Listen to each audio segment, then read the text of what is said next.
Hello, I'm Shevaun Haviland. I'm the Director General of the British Chambers of Commerce, and I'd like to welcome you to the Staffordshire Business Festival 2021. Today, I'm going to be interviewing Nick Beighton. He is the CEO of the British online fashion house ASOS. We'll be covering everything from the growth of the business, the importance of mission and purpose, the challenges of sustainability, and the future of the sector. So just a few small things.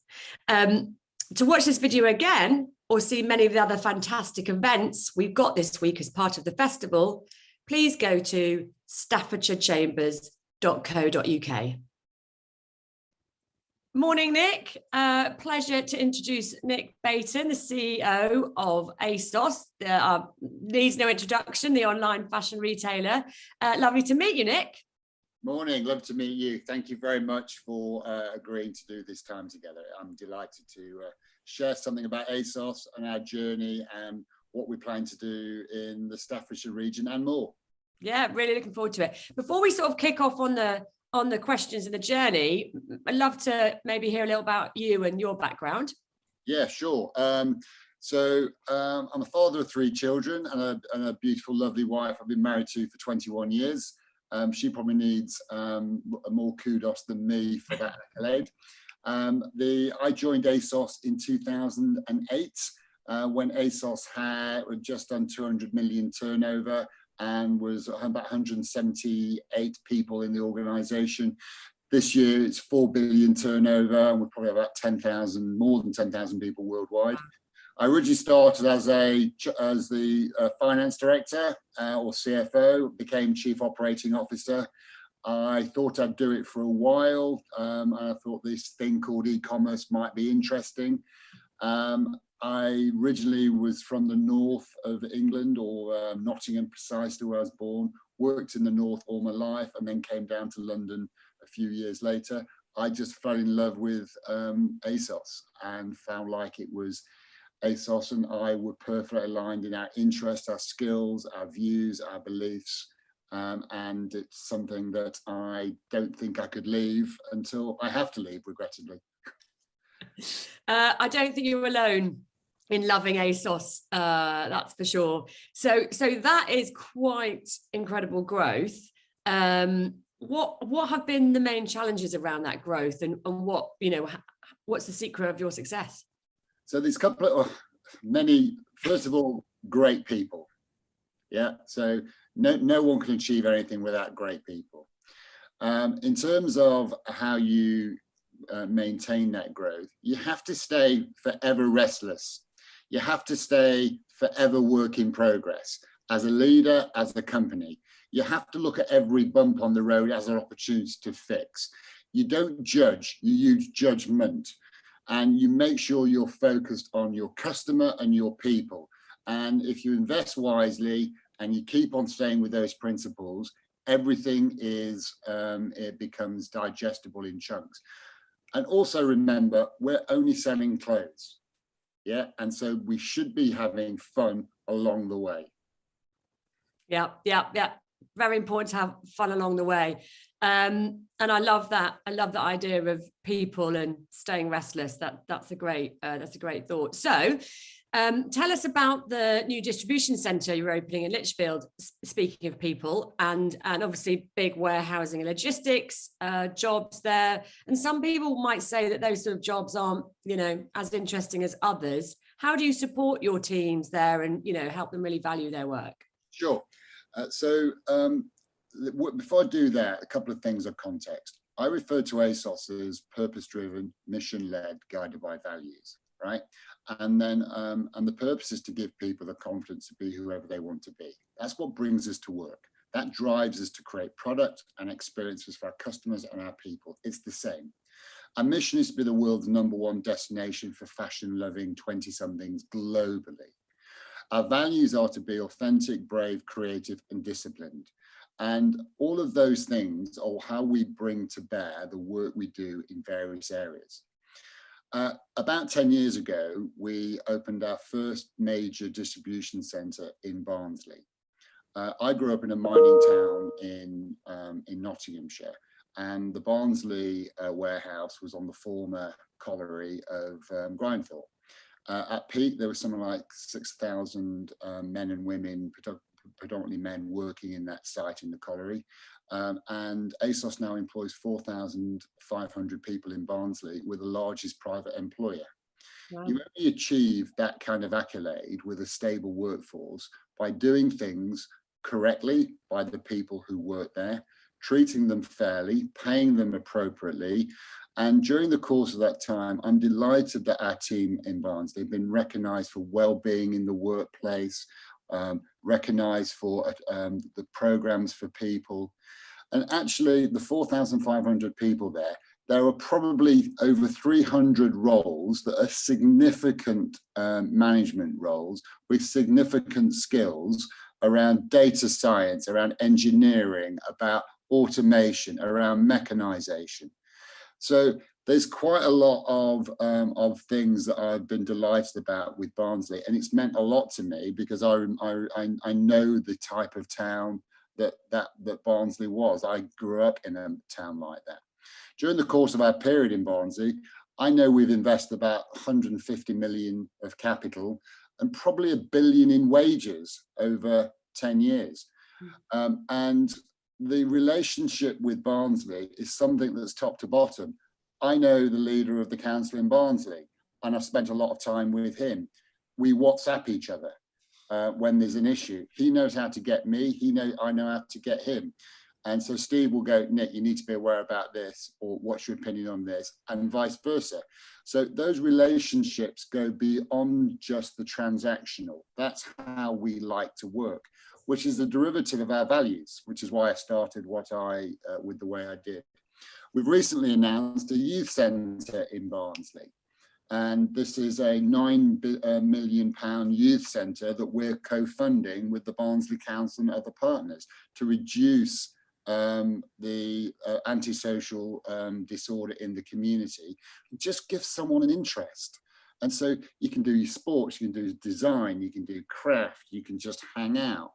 And so every time this has been done in various parts of the UK, it's reduced and enhanced the community. We do that because I think it's important. So that's what I'd say about our philosophy of working with local partners around distribution centres. And that's exactly what we'll follow in the distribution centre we're delighted to announce, or we're about to open in Lichfield. Excellent. That's really interesting. And obviously, as you know, local chambers, it's brilliant to see that you're really fully part of your community as our CEOs around the country. So that's fantastic to hear. So thinking about sort of ASOS as a brand, clearly huge brand, the largest fashion brand never to have a store on the high street. It must have crossed your mind many times over the years, or you must have come under some pressure to open stores. You've obviously just bought some quite iconic brands from the high street. Do you ever see yourselves being on the high street? First of all, I love those facts. Thank you. You were very well briefed. Yeah, ASOS Design is the largest brand on the planet never to have a store. I think it's a fact. We can treat it as a fact for today's conversation. Yeah. And in January, we were delighted to acquire, the ability to acquire Topshop, Topman, Miss Selfridge, and Hit. This is kind of full circle for us because we were inspired by those brands for a long time. It was an inspiration behind ASOS Design. How can we create something as cool as that? Right, let's make sure we do. And how can we get something as iconic as that? Hopefully we're on that journey in creating that. So Topshop, Topman, Miss Selfridge, and Hit was an amazing journey for us. We've got big aspirations for that, to make it, to repurpose those brands, digital first, more inclusive, more diverse in its customer appeal, and bring them back to the glory that they once had and more. So we've got big plans for those brands to sit alongside ASOS Design and sit alongside our multi-brand offer. We've been asked the question about whether we should ever have a store. It's almost one of the most asked questions by our people. I bet. And I kind of say never to that, right? And on one level, a brand like Topshop without a shop doesn't feel right. So we should do it. Although I would point out that we've recently signed a joint venture with one of the largest department stores in North America, Nordstrom. And their turnover is about $12 billion a year. And we are bringing Topshop, Topman to Nordstrom in the North America. And we are going to put ASOS Design in those stores. So this will be the first time ASOS Design will ever be in a store. And we're doing it in North America first. And then we'll learn from that and decide where else we'll come to. So that's US and Canada. So sort of in a store, but in someone else's rather than their own. That's exciting. When will that be, Nick? So we announced the deal about 3-4 weeks ago, and ASOS Design and Topshop will be amplified between now and autumn winter. The Americans call it the fall, as you know, but it's for us it's September, October, November. Excellent. Oh, well, exciting. We'll watch that with eagle eye. So thinking about the online shop, I mean, this has always been interesting to me. I grew up with ASOS, so you know it's a huge. You have a huge wealth of content, and I've always thought about the curation. Like, how do you curate the huge number of brands you've got? How do you balance between those brands? Would you like to tell us a little bit about how you do that? Yeah, sure. First of all, it's not me. Someone else does that, and lots of people do that really well. The thought process behind ASOS, let me give you a little bit of the story, actually, because then understand how it fits together. ASOS is 20 years old. It was born in the UK. It was born out of a thought process when Friends first was shown in North America, and when Friends was first published, the NBC network was flooded with phone calls. And the two phone call questions, most questions was, where do I get that coffee shop lamp? And where do I get my hair done like Rachel? And so our founder was discussing it and went, there must be something in the internet that can facilitate those choices. So that then became As Seen on Screen. So you've seen it on screen, we'll present it to you. So we launched in 2000. Our first ever product was sold on the 4th of June 2000, which was Delia Smith's Pestle and Mortar. Oh. It has nothing to do with what we do today, but everything to do with how we started. At the start, it was an eclectic mix of products. We had Delia Smith's Pestle and Mortar, Robbie Williams Tiger Pants, Big Brother furniture, the Bad Mother wallet from Pulp Fiction. Anything on screen, we curated for you. And so that was our start. The second ever buyer came. It was a lady called Laurie. And ironically, she was from Topshop. And she said, guys, I'm really good. Don't mind buying all this eclectic stuff, but I'm really good at buying dresses. So we said, go buy some dresses then, Laurie. And it was there she created the first ASOS Design product. And we then had a problem with As Seen on Screen doesn't fit into the back label of a garment. So somewhere in the midst of time, someone said, why don't we choose the first letters? And there was ASOS. And the first ever big profile was a girl group called Atomic Kitten. And you and I both remember those in their heyday. They were performing at a Radio 1 festival, a bank holiday festival that we're about to go through now. And the DJ went, girls, you look really hot. What are you wearing? And so we got some dresses from ASOS, this new website. Wow. Boom. No, that is a brilliant story. And so that was the form of ASOS Design. As we then started to look at other things, we then went looking through customers' eyes. What are the things customers want? They're never going to have one brand, because fashion is a moment that follows them through their lives. It's not just one moment, and one brand never caters for everything. So we went, we've got to get multi-brand offer for our customers.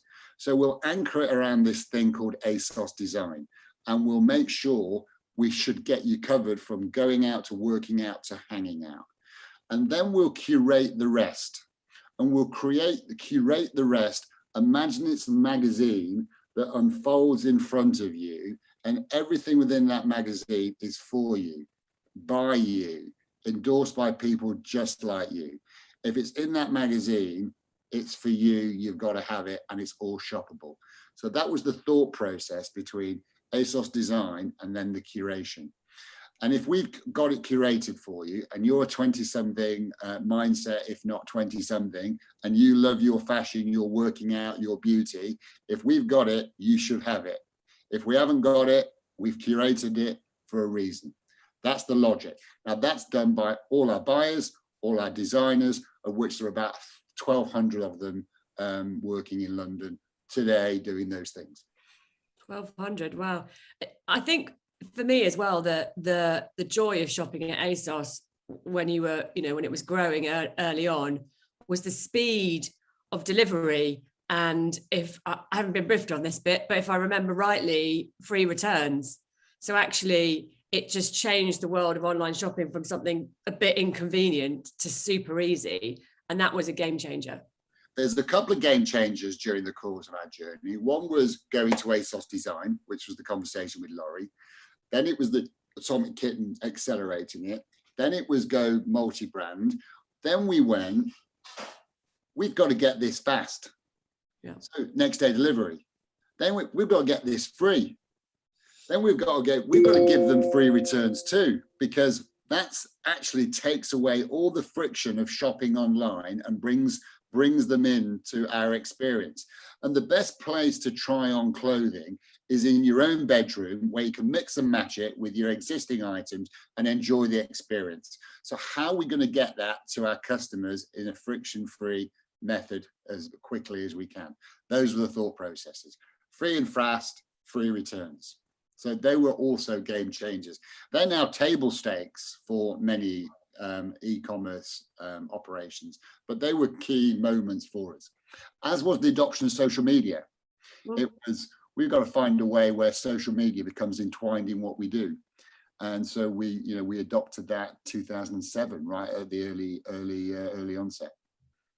So clearly, obviously a fashion brand, but how much do you consider yourselves a logistics company? So it's actually an intersection of fashion, technology, and content, that none of which is delivered without logistics. And the way I've said it that way is, you should look at ASOS and you should see desirability, differentiation, and your heart should skip a beat going, I've just got to have that, right? So, but that won't be an enduring feeling if our logistics and our technology doesn't deliver it, because then you'll go, I'm out of that because it's late, it doesn't come on time, whatever. Yeah. So we position ourselves in that way, not functional, emotional, but the function has to support the emotion. Excellent. So you touched on this a bit earlier, but I'd like to talk a bit more about it. Your purpose and mission with a strong set of values. Tell us a bit more about that and how the process by which you came to that with your organization. Brilliant. So when I took over as chief exec 2014, I was looking for something to bring the organization together, and something that people would power, motivate, inspire. And our mission to be the world's #1 was enduring from the start. Our words behind what we did and how we did it needed coalescing. So that's when we worked on our values. So that's where we got to authenticity. And the words were, we want you to bring your best self to work, whoever that person is. And just bring your best self to work, because your team deserves it. And we want you to be whoever you want to be. So those are our words. And then the bravery was to be bold in decision making, turn left when others turn right. Don't be afraid to shout out something that's not right. That's brave. So those are the words that came to bravery. Creativity then was, creativity powers our journey. It powers our fashion. It powers our design. It powers our thought process. And my God, let's create something interesting in the world. So be creative about whatever we do. So those were the first three. And then we added discipline. And discipline was, whatever endeavor it is you have, you need a disciplined approach. If you want to be a para athlete like we're seeing with the Paralympics right now, they don't suddenly walk out on track or cycle out on track and perform. There's a disciplined approach behind their training, their diet, their regime, their mental process, their preparation. If you're a pop star, you don't just suddenly hit a platinum album. You have a disciplined approach to your craft. So discipline's honing your craft and being relentless with it. So those are value set. We started with that, which is the wrong way around. It was like, what's the purpose?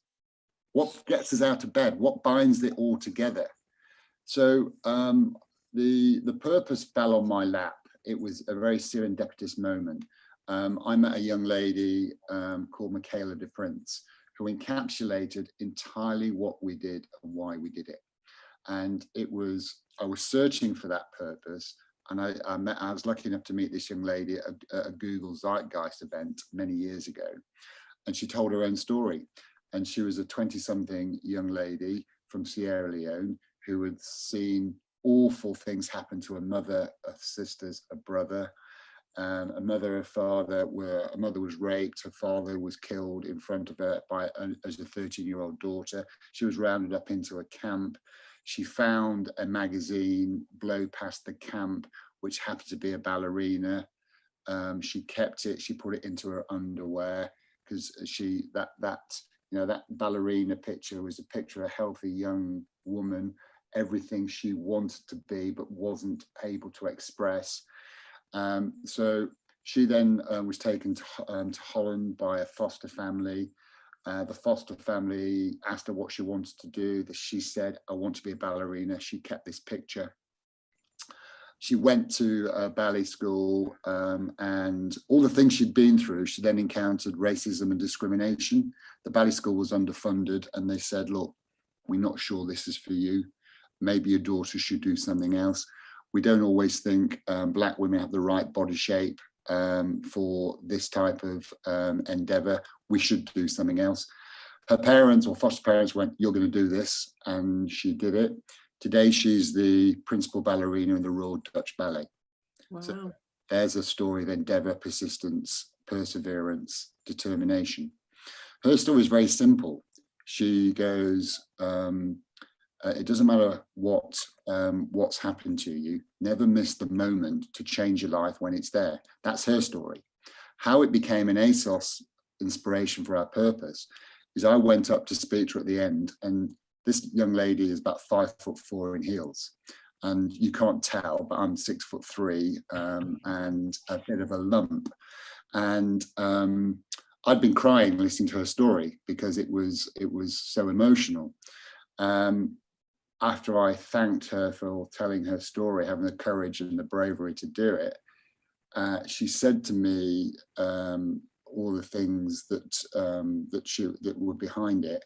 I run out of words to say, so I just say, "You look gorgeous. I like what you're wearing." I work in fashion anyway. It's always an easy tip. She said to me, "I got this dress from ASOS." Wow! It gives me the power to tell the story. I sat there and it hit me like a ton of bricks. She didn't know who I was. No. It hit me like a ton of bricks and I had to process what had just happened to me. So that's the serendipity moment. I then went back and I told the team in an all hands briefing, and it was, guys, this is why we do what we do. I didn't make that dress. I didn't design that dress. I didn't pack it in the warehouse. I didn't design the technology behind it.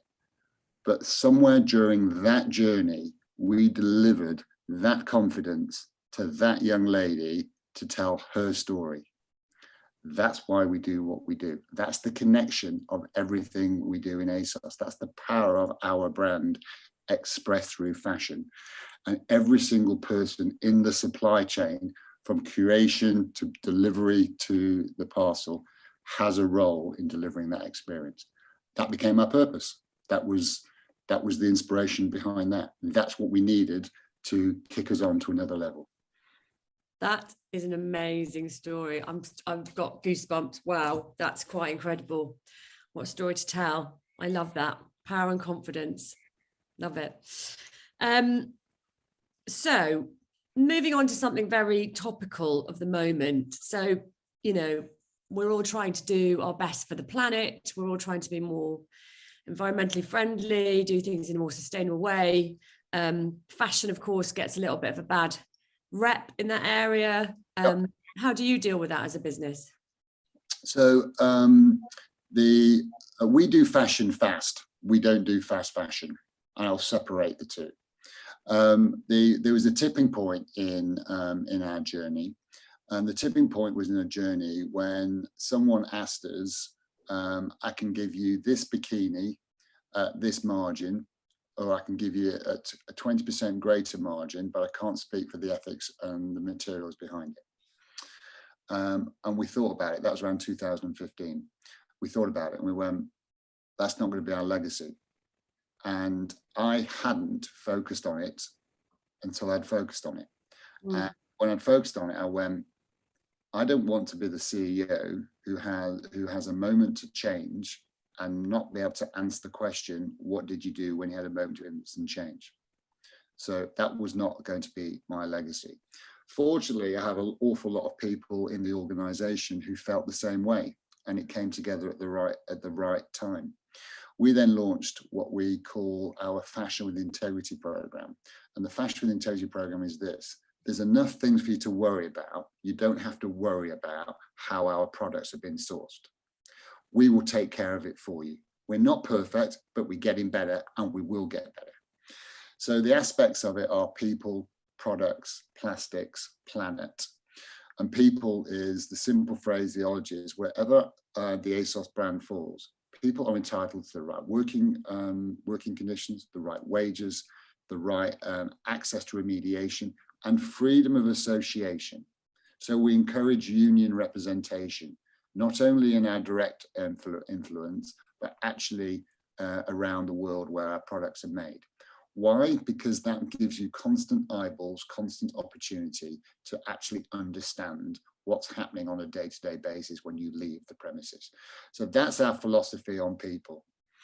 On products, we are driving to 100% improve our sustainable fibers. We've got 85% of our cotton is sustainable fibers now. We are now working on viscose and others. There aren't enough sustainable fibers on the planet right now. But our role is to stimulate demand and maybe work in partnership to create that. Plastics, 100% of ASOS plastic is recyclable. 65% of it right now is recycled. Ironically, there's not enough recycled plastic in the UK. I have to ship it in from East Europe and China. Ironic. So we need to stimulate a greater demand there. All our boxes are 100% recycled and recyclable. We've taken out surplus packaging and labeling because actually the product speaks, not the labels. So we've got more work to do on all of those things. And the last one, we're about to publish our route to net zero. Our operations will be net zero by 2023-ish.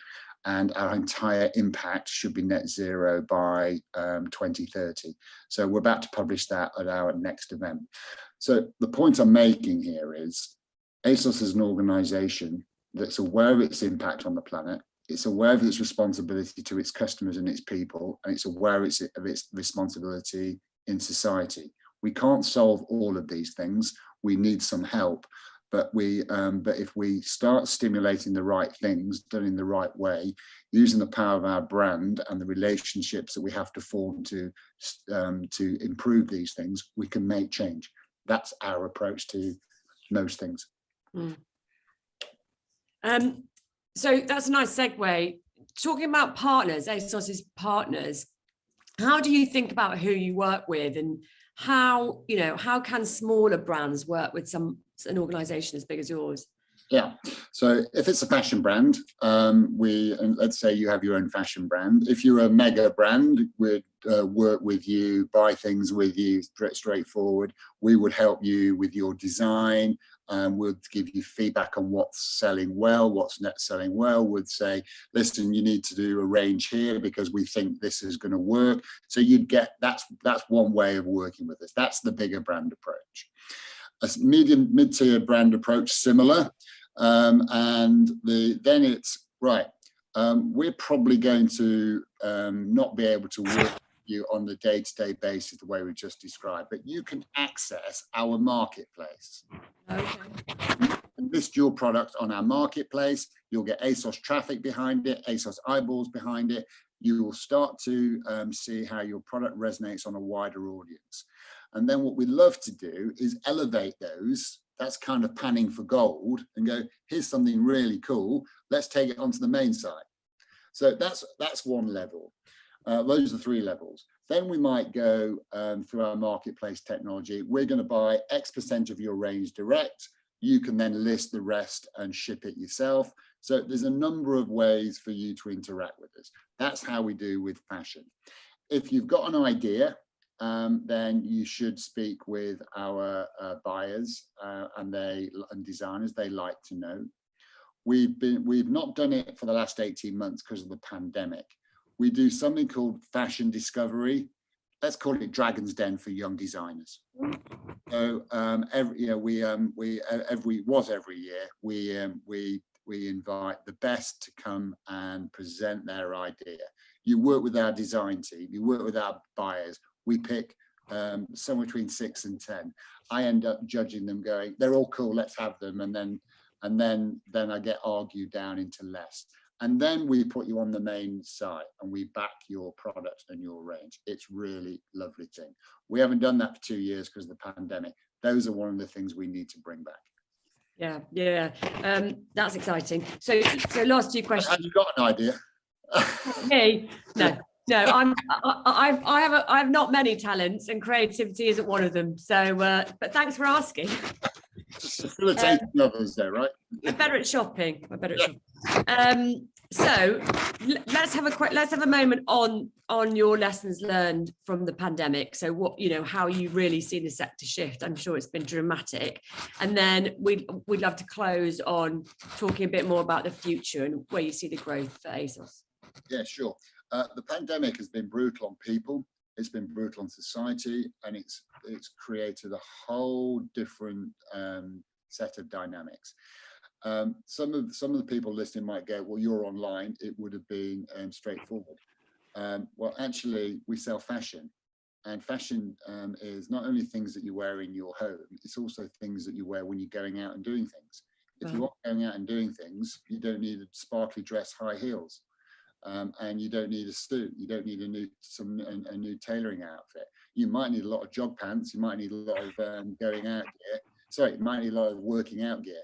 During the pandemic, we saw very little dress sales, very little going out gear sales, very little statement pieces like that. We saw an increase in what our teams called 2-mile dressing, which is effectively things that you can wear within 2 miles of your home, and keyboard dressing, which means jog pants, shorts, probably a decent blouse or t-shirt or shirt on the top level, earrings, baseball hats, bracelets, things that you can see for the keyboard.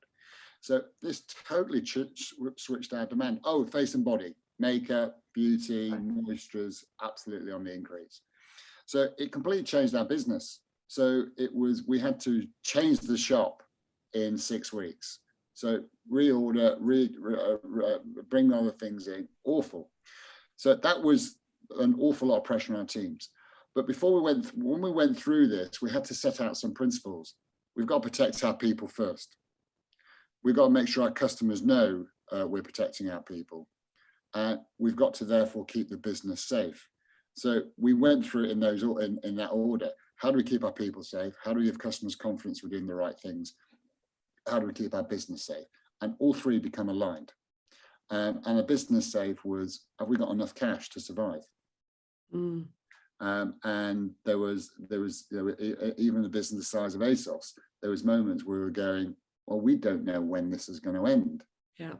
And if this stays like this, you start doing cash flow forecasts in months. Now, other companies in your sector and in your chamber will have been looking at the same dynamics. Yeah. We all went through the same dynamics. Then it was, how do we keep the suppliers safe? So the people that we depend on to create our brands, we have to keep them safe. If they're not there the other side, we haven't got a business. So we set up regular calls with our suppliers and partners to make sure their liquidity was okay. We made sure we maintained as many orders as we could. We did not mess around with payment methods or payment types. We set up a fund in case it needed to be drawn down. We had to cancel, regrettably, a lot of products to change, but we made sure we paid for the cancelled items, so nobody was left holding the tab. And so those are the things we did to go through and keep us safe the right side.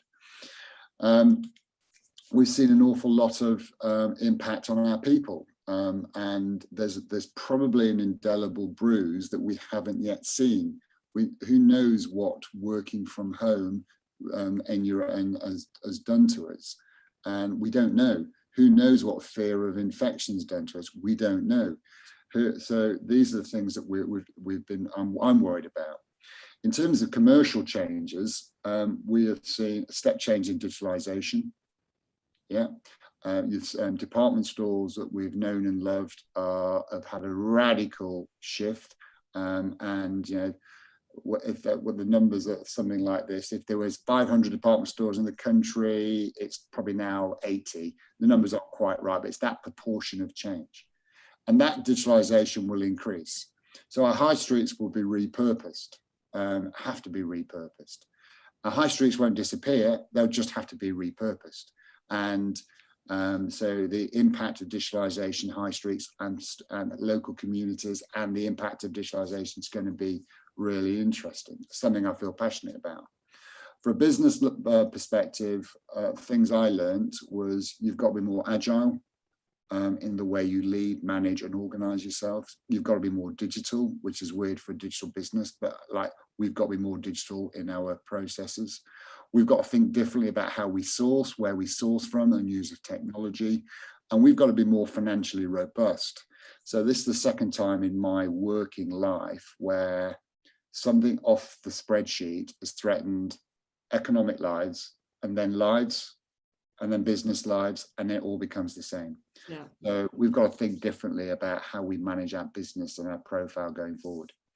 And I think consumers will emerge from this and want organizations to speak to values that are important to them, and they want organizations to walk the talk, not just greenwash it. I think customers will go, so what is your plan on climate change? What is your plan on looking after workers in supply chain? What is your plan on reducing waste? If you haven't got a plan on reducing those things or helping those things, which are things that are important to me, why should I spend my hard-earned money with you? When that tipping point is, who knows? But I think consumers will start to think more about that. Yeah, that is absolutely coming. So last question then, Nick. The future, out with your crystal ball. What's the plan? So at this point in time, we're in a moment where supply chains, industry, lives are still in turbulence.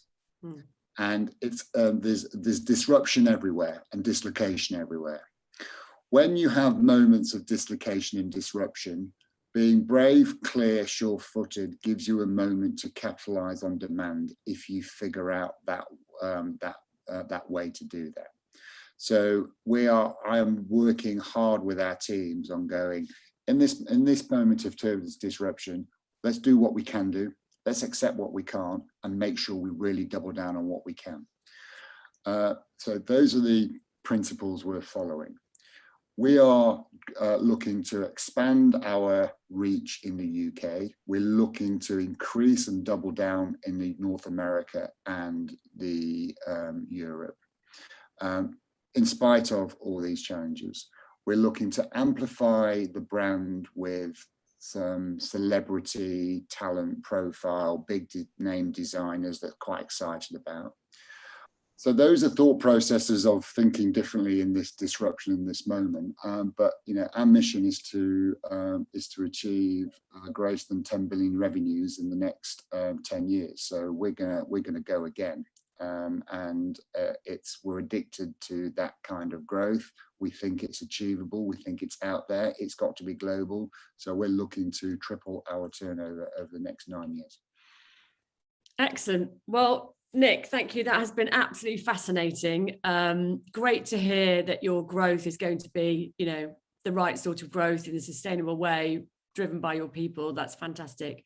And good luck with the Lichfield project. I know the Staffordshire Chambers are really excited about working with you. So thank you very much for your time. Pleasure. Thank you very much for having me. I've really enjoyed that.